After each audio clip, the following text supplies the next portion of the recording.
Nós estamos há algumas semanas já, praticamente mais de um mês, repercutindo a grave crise de insegurança pública que se estabeleceu no estado da Bahia, principalmente em sua capital, Salvador. E essa gravíssima situação, essa verdadeira instabilidade que vem sendo gerada aqui na capital baiana, vem, claro, desafiando uma tentativa de explicação, uma tentativa de alcance de medidas para reverter o quadro que está aqui instalado, esse domínio da criminalidade que efetivamente se estabeleceu no Estado.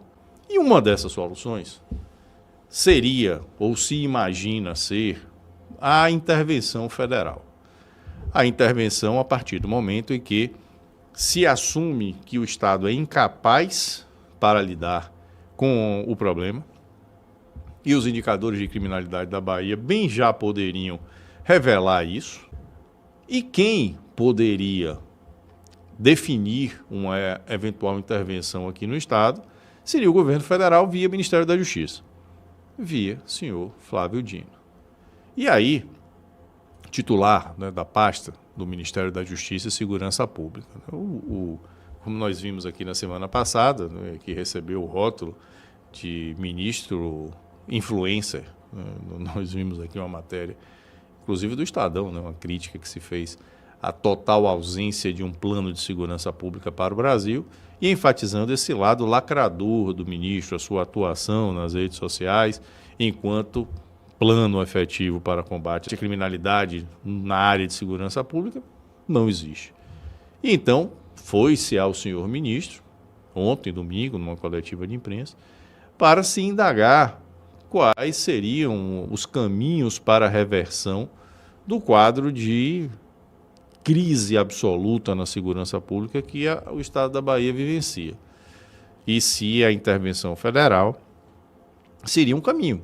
Se havia no radar do Ministério da Justiça, no radar do governo, a possibilidade ou a ideia de mobilizar as forças federais para uma intervenção no Estado. O ministro, então, desconversou. Disse que não havia essa perspectiva, que a intervenção não se faria necessária porque a intervenção só aconteceria se o Estado não estivesse fazendo nada e o Estado está fazendo. Então, a ideia aqui do ministro da Justiça é de que o Estado está agindo, talvez por conta dos confrontos, né? Ele está ali colocando essa perspectiva de análise para dizer que a intervenção é desnecessária, porque há confronto, a polícia está buscando o enfrentamento aos criminosos e relativamente com êxito, porque nesses confrontos, não na debelação da estrutura das facções, isso não tem acontecido e nós reclamávamos aqui há diversos programas, há diversas edições, já há diversas semanas, que não há uma solidez das ações de inteligência, que a polícia, aqui no Estado, os órgãos de segurança pública, têm falhado miseravelmente na adoção de ações de inteligência para a desarticulação das facções criminosas, que está havendo o que resta ocorrer aqui no Estado, é esse enfrentamento direto, o enfrentamento direto entre as facções, os seus criminosos e a polícia, e nesse enfrentamento, que é o que está acontecendo, é o que resta acontecer, há sim um relativo êxito, um efetivo êxito das forças policiais que têm conseguido levar ou, digamos, anular a atuação de muito mais criminosos do que esses criminosos conseguem neutralizar os policiais. Então, há aí, nesse aspecto, um efetivo êxito. E, por isso, o ministro da Justiça disse que não seria necessária essa intervenção, nós não teríamos um quadro que buscasse ou que demandasse a intervenção no Estado, bastaria deixar as coisas como estão para que o próprio governador e as suas forças policiais tomem frente. Mas aí vem o ministro, dentro da sua já habitual postura lacradora e de construção de narrativas, algo em que eu venho dizendo aqui, o ministro é extremamente hábil, ele é bastante eficaz, ele sabe efetivamente fazer isso, como poucos fazem, ele imediatamente não só descartou a intervenção, na matéria aqui do antagonista, o ministro descarta intervenção federal. E aí vem o dado, apenas em setembro o Estado registrou 46 mortos em confrontos policiais. Os criminosos foram a maioria desses mortos, felizmente. Não que aqui se vá pregar que se deva sair por aí ou que a função da polícia seja efetivamente matar os criminosos. Mas se há confronto, e se o confronto se estabelece, e que nesse confronto há necessidade ou é inevitável que alguém perca a vida, que sejam os criminosos e não as forças do Estado, as forças policiais. Faz necessária essa ressalva para que a gente não tenha aqui a deturpação do que nós estamos dizendo. E aí vem a matéria. O ministro da Justiça, Flávio Dino, afirmou neste domingo, ontem, que a onda de violência na Bahia representa um dos maiores desafios da segurança pública no Brasil. Mas descobriu a roda o ministro. Infelizmente, as organizações criminosas se fortaleceram muito nos últimos anos. Aumentaram o acesso às armas em todo o Brasil por conta de uma política errada que havia no nosso país, afirmou em referência ao governo Jair Bolsonaro. Dino também descartou a possibilidade de uma intervenção federal na Bahia. Não se cogita por uma razão, disse o ministro. O governo do Estado está agindo. A intervenção federal só é possível quando, de modo claro e inequívoco, o aparato estatal não está fazendo nada, disse. Está errado. A justificativa aqui do ministro, tecnicamente, está completamente errada. Mais uma vez, o ministro não está preocupado com nada de segurança pública. Aliás, eu gostaria muito de debater segurança pública com o senhor ministro da Justiça, que inclusive foi juiz criminal. Seria interessantíssimo nós discutirmos os aspectos técnicos da segurança pública, porque aparentemente o ministro não entende absolutamente nada dessa área. A intervenção federal não é quando o Estado não está fazendo nada, é quando o Estado se mostra incapaz de fazer frente ao problema. O Estado não adianta patrulhar se esse patrulhamento é ineficaz. Não adianta fazer operações se faz operações e não consegue desarticular ninguém. Não é disso que se trata. A justificativa é maluca. Uma das desculpas esfarrapadas que o Ministério da Justiça vem utilizando nessa área de segurança pública. E, aliás, repito, desde a semana passada nós enfatizamos isso aqui no Visada, a ausência de um plano mínimo sequer que seja para atuação na área de segurança pública está incomodando até a grande mídia. Imaginem como nós estamos, qual é a situação do Brasil. Nós víamos aqui que até um membro do Fórum Brasileiro de Segurança Pública, que muita gente pensa que é algum órgão específico, porque tem um nome imponente, não é uma ONG. O Fórum Brasileiro de Segurança Pública é uma ONG. Uma ONG que sempre foi aliada de tudo aquilo que a esquerda pregou na área de segurança pública, um aliado histórico da esquerda.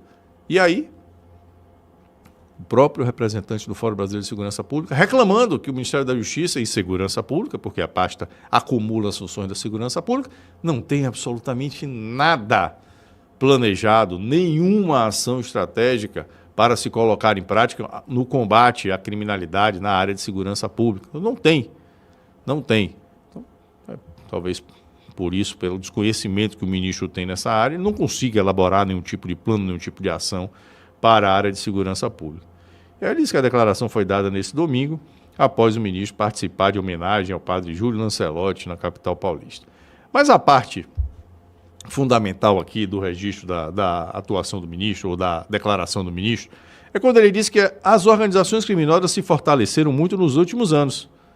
Aumentaram o acesso às armas em todo o Brasil por conta de uma política errada que havia no nosso país. O ministro está dizendo que as facções, então, se armaram por conta da política de armas do governo Bolsonaro. Aquilo que o governador da Bahia já tinha soltado aqui, já tinha dito que a razão era essa. O discurso oficial, né, narrativa oficial do PT. Uma narrativa que é, e prestem bem atenção, mentira, falsa, mentirosa. E estão desafiados aqui, tanto o governador do estado da Bahia quanto o senhor ministro da Justiça, a comprovar qualquer mínimo elemento que demonstre que as armas que estão nas mãos dos criminosos tiveram qualquer mínima relação com a política de armas do governo anterior.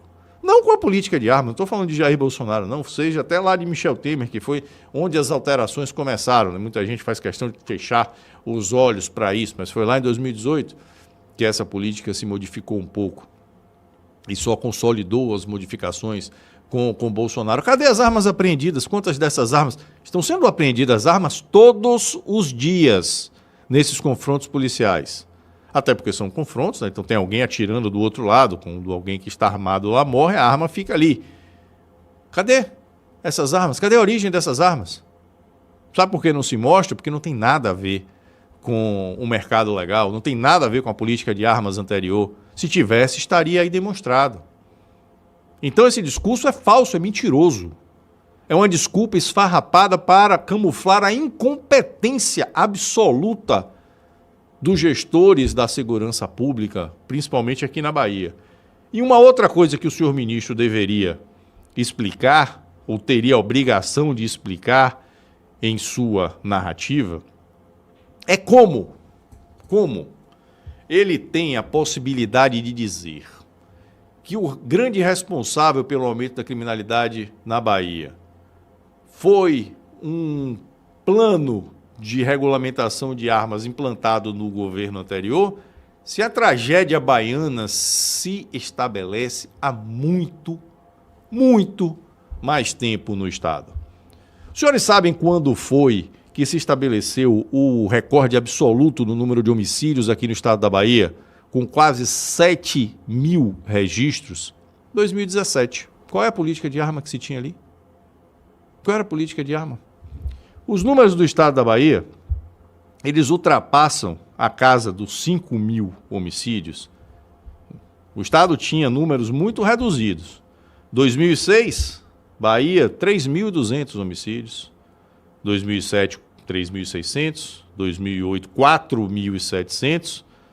De 2007 para 2008, já sob governos petistas, nós não podemos esquecer isso. A Bahia tem 16 anos já consolidados de governos petistas, os governos petistas que aqui se instalaram. Nós temos, aqui já são 17 anos, na verdade, né? 17 anos. Aqui, em 2008, 4.700, e aí começa a grande era petista à frente do Estado. 5.384 em 2009, 5.756 em 2010, e esse número vai subindo, até que em 2016 rompe não só a barreira dos 6 mil, como vai a quase 7, 6.807. E em 2017, 6.873 homicídios registrados aqui no Estado da Bahia, são indicadores oficiais do DataSUS. Os números estão, inclusive, no portal do CEPEDS, cepedes.org. Quem tiver interesse, está lá agora colocado o mapa, a tabela dos indicadores por Estado. E o primeiro recorte de 16 anos, de 2006 até 2021, que é o último dado consolidado lá no DataSUS, em relação aos homicídios, que é o único banco de dados oficial, porque o Brasil gosta de usar diversos bancos de dados diferentes para cada um ali estabelecer a sua narrativa. Mas o banco de dados oficial do Brasil, na questão dos homicídios, e inclusive das armas de fogo, né, que os homicídios com arma de fogo também estão lá registrados, é o DataSUS. Então está aqui, recorde, 2017, 6.873 homicídios, que é o histórico, né, que vem se estabelecendo assim, em cima disso. 2018, 6.184, uma pequena redução. 2019, Bolsonaro caiu. Em relação a 2017, caíram 1.000 homicídios. Foi isso que aconteceu no governo Bolsonaro. Primeiro ano do Jair Bolsonaro foi uma queda de quase 1.000 homicídios. Não, de mais de 1.000 homicídios. 5.719. 2020 sobe novamente, 6.336, mais abaixo do recorde lá de 2017. 2021, 6.461, ainda abaixo do recorde de 2017. Como são as políticas implementadas a partir de 2019 as responsáveis por essa tragédia na segurança pública? Essa afirmação do senhor ministro da Justiça é um desrespeito à inteligência do povo baiano. É um desrespeito à inteligência do cidadão, principalmente soteropolitano daqui de Salvador, mas de todo cidadão baiano. É uma desculpa esfarrapada, estapafúrdia, mentirosa. Mentirosa. Para, repito, camuflar a incompetência na gestão da segurança pública no Estado, que é a responsabilidade do Estado da segurança pública. Então, essa atribuição não faz absolutamente nenhum sentido. E basta dizer, e aí o senhor ministro deveria ter esses dados, que o Estado da Bahia andou na contramão do resto do Brasil. Enquanto os estados brasileiros experimentaram significativas reduções nos indicadores de criminalidade, a Bahia impedia resultados melhores. A Bahia impediu resultados melhores, justamente por conta do seu fracasso. Então, é absurdo dizer que nós estamos tendo uma crise ou um fortalecimento das facções por conta de políticas nacionais sobre armas de fogo. É absurdo. É absurdo. Inclusive porque, em âmbito nacional, essas políticas foram responsáveis por apresentarem as melhores taxas, ou foram responsáveis não, mas estiveram concomitantemente as menores taxas de homicídio em 26 anos. Repito, em 26 anos. As taxas de homicídio em 2019 e 2020 retornaram aos patamares de 1993. Mas a Bahia ficou fora dessa curva, porque aqui na Bahia a segurança pública vem acumulando indicadores trágicos e resultados trágicos há inúmeros anos, há mais de uma década. Aliás, questão interessante que as pessoas precisam também saber. Sob os governos petistas, a taxa de homicídios no estado da Bahia, olha só, triplicou. Não entenderam errado, não. Triplicou. Aumentou. Nada mais, nada menos. Em números de registros totais, 207%. Ah, mas todo mundo aumentou? Não. É 8 vezes mais do que a média nacional. 8 vezes mais do que a média nacional. Isso é culpa de uma política implementada nos últimos 4 anos? É evidente que não. É absurdo. Portanto, quando os senhores escutarem o senhor ministro da Justiça ou o governador do estado da Bahia, que gosta também de entoar esse discurso, tentar trazer qualquer tipo de responsabilização